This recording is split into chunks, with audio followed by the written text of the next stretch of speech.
Hello, இன்றைக்கி நம்மளோட சமையல் சேனலில் ஈஸியாக சேமியா எப்படி இண்டக்ஷன் ஸ்டவ்வில் பண்ணலான்னு தான் பார்க்க போகிறோம். ஸோ அதுக்கு தேவையான சின்ன சின்ன பொருட்கள் எல்லாத்தையும் பார்த்திங்கன்னா நான் ஆல்ரெடி ரெடி பண்ணி வச்சுட்டேன். ஸோ வாங்க டேரெக்டாக நம்ம சமையலுக்குள்ளே போகலாம். ஸோ ஃபர்ஸ்ட் பார்த்திங்கன்னா ஒரு கடாய் எடுத்துக்கலாம். இந்த கடாயை நான் இண்டக்ஷனில் வைக்கிறேன். அண்ட் இந்த மாதிரியான ஓவல் ஷேப்டு கடாய் இண்டக்ஷனில் பார்த்திங்கன்னா ஒர்க் ஆகும். அட் த சேம் டைம் கொஞ்சம் டைம் எடுத்துக்கும் ஹீட் ஆகிறதுக்கு எல்லாத்துக்குமே. ஸோ நான் தேவையான அளவு பார்த்திங்கன்னா ஆயில் ஊற்றிக்கிறேன். ஸோ ஒரு 2-3 டேபிள் ஸ்பூன் ஆயில் பார்த்திங்க அப்படின்னா ஊற்றிக்கலாம். ஸோ அதோடு சேர்த்து கொஞ்சம் கடுகு அண்ட் உங்களுக்கு தேவையான தால் ஏதோ அது பார்த்திங்கன்னா அதை போட்டுக்கலாம். ஸோ இது பாயில் ஆகிறதுக்கு கண்டிப்பாகவே கொஞ்சம் டைம் எடுக்கும். ஸோ நீங்கள் வெயிட் பண்ணி தான் ஆகணும். பிகாஸ் நம்ம இந்த மாதிரியான கடாயில் வைக்கணும், ஃப்ளாட் கடாயில் வைக்கல. ஸோ அது நம்ம ஞாபகம் வச்சுக்கணும். ஸோ நான் 1200 வாட்ஸில் தான் பண்ணுறேன். கொஞ்சம் நல்லா வெடித்த உடனே கட் பண்ணி வச்சுருக்க வெங்காயத்தை பார்த்திங்கன்னா நம்ம போட்டுடலாம். அகெயின் இந்த வெங்காயமும் நம்மளுக்கு நிறையாவே டைம் எடுக்கும். அந்த ப்ரௌனிஷ் கலர் வரதுக்கு நம்ம பொறுமையாக தான் இதில் பண்ணுற மாதிரி இருக்கும். கொஞ்சம் நேரம் கழித்து நம்ம அந்த 1200 1400 வாட்ஸாக மாற்றுவோம். அது எப்போன்றதை நான் சொல்கிறேன். ஃபர்ஸ்ட் வெங்காயம் போட்டோடனே அதை மாற்ற வேணாம். கட் பண்ணி வச்சுருக்க பச்சை மிளகாவே நம்ம கூட ஆட் பண்ணிக்கலாம். ஆட் பண்ணிவிட்டு நல்லா வதக்கி விடுங்க.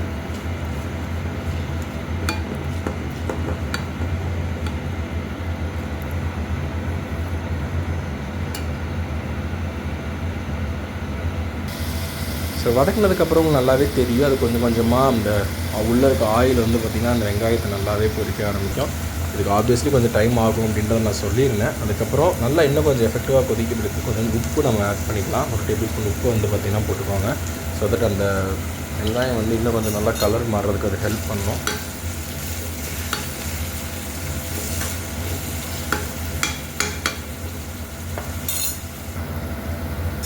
ஸோ முடிச்ச உடனே நான் பார்த்திங்கன்னா இப்போ டெம்பரேச்சர் 1400 வைக்கிறேன். உப்பு ஆட் பண்ணதுக்கு அப்புறமேட்டு 1400 வாட்ஸாக ஆக்குறேன். ஏன்னா இன்னும் கொஞ்சம் நம்மளுக்கு எஃபிஷியண்ட்டாக குக் ஆகணும் அந்த வெங்காயம்லாம். ஏன்னா இதுக்கப்புறம் நம்ம சேமியா போடும்போது அது சீக்கிரமாக பிளெண்ட் ஆகணும்னா இதெல்லாம் ஆல்ரெடி குக் ஆகியிருந்துருக்கணும். நான் கொஞ்சம் கருவேப்பிலையும் இந்த டைமில் பார்த்திங்கன்னா ஆட் பண்ணிடுறேன். ஆட் பண்ணிவிட்டு நீங்கள் கொஞ்சம் வதக்கி விட்டுக்கோங்க நல்லா.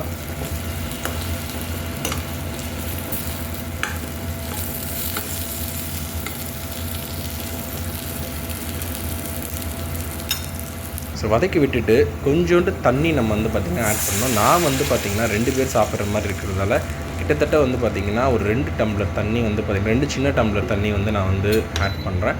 நீங்கள் அந்த லெவல் பார்த்துக்கலாம். உங்கள்கிட்ட எவ்வளோ சேமியா நீங்கள் போடுறீங்களோ அந்த அளவுக்கு நம்ம ஆட் பண்ணிக்கலாம். ஸோ இன்னுமே பார்த்திங்கன்னா அந்த 1400 தான் நான் வச்சுருக்கேன். நான் கம்மி பண்ணலை. ஸோ அதிலே வச்சு கொஞ்சம் இது கொதிக்கணும் அப்படின்ற அவசியம் பார்த்திங்கன்னா கிடையாது. ஸோ அதுக்கப்புறம் நம்ம எடுத்து வச்சுருக்க சேமியா பார்த்திங்க அப்படின்னா அதில் போட்டுருவோம்.